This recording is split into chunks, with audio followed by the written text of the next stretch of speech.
Senator Dibble, I know all of us on this committee, including yourself, and I know that's why you brought the bill forward, want to help people struggling with energy costs. And I think we had testimony about people not paying their rent or even getting health care in order to pay their energy costs.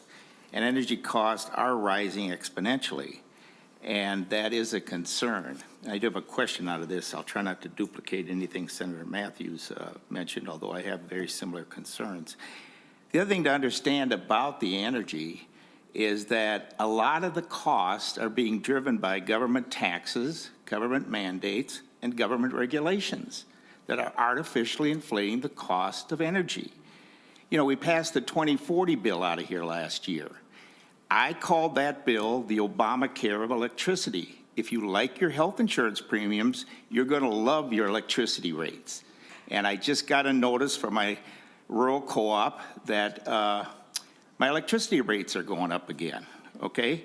So between the 2040 bill, which is based on the Green New Deal, which I consider to be a scam, and a lot of other people do in government now, and scientists do, and the Inflation Reduction Act, which really should have been called the Inflation Promotion Act, we're driving up the cost of non-baseload energy. And we're putting some of our most vulnerable at danger. So, you know, one other analogy with Obamacare. Here we drove up the premiums exponentially, just like we're doing electricity. And so we come along with MNsure to give people who can't afford their health insurance subsidies. Here with electricity, we're driving up the cost of electricity with the Green New scam. And then we come along and say, well, we want to give subsidies to help the people pay their energy costs. Only government can come up with something like that. So, members, we need to repeal and make some exceptions to this 2040 bill, and to the degree of the Inflation Reduction Act, send the money back to the federal government to apply it to the deficit. One other thing is it's going to be an environmental disaster to clean up these windmills and these solar gardens. You know, I did want to give one personal, or actually two personal constituent stories in relationship to energy.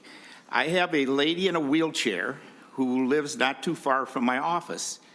She used to, it sounds like she passed away, God rest her soul.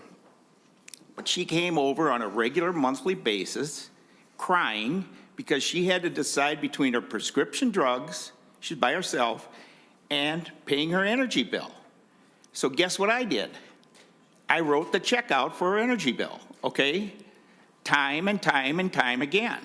So, you know, I'm more than willing to help people in these situations, personally and otherwise. But government is making it 10 times worse than it has to be. We now have 36, according to testimony, we now have 36% of the people in the state of Minnesota struggling to pay their energy bill on a Green New scam that's ruining our electric grid. And then we can't get nuclear out of this committee. Please come to your senses on this issue. You know, we can come up with all the subsidies we want, but until we attack the real problem, and energy should be penny cheap. It could be, just like when I grew up, the little NSP guy. Energy penny cheap from NSP to you. We had the technology to provide clean baseload electricity. And we're thumbing our nose at it and going down a Green New Deal scam instead. The other personal constituent that I want to share, this summer he called me up. He's a retired executive in my district. He said, Glenn, I want to meet with you. I said, that's fine. And by the way, then I'll get to my question. I said, that's fine. Where do you want to meet? We happened to meet at McDonald's in Norwood, Minnesota. So he's a retired executive. He brought me a proposal.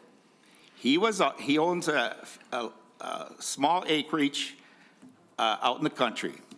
He was approached for a solar garden, and he showed me the proposal. He said, I want to show you this, Glenn. He said, I could get a $15,000 signing bonus and $3,000 a month for my acre to put a solar garden on for over 20 years. And we can't lower the cost of electricity for those who are hurting, but we could do that. He said, you know what his opinion was? He said, Glenn, this is the biggest scam I've ever seen in my whole life. And I said, yeah, I oppose this nonsense. And that's what we're doing. So the Green New Deal is actually killing people. We heard the testimony, freezing or too hot in summer, and now we're going to say, oh, just more tax dollars. This is economic insanity, in my opinion. Now to the question. How many nonprofits does the department work with currently to administer this program? And are we contracting with a lot more nonprofits? And the NGOs, which I define these as, have had a lot of fraud problems, both federally and state. So are we using existing ones?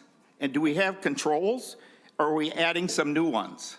That's the question. Just one follow-up comment, no more questions. Just make sure that you cut off funding of these people if you find there's fraud. You know, we got feeding our, you know, I could go down the list, feeding our children.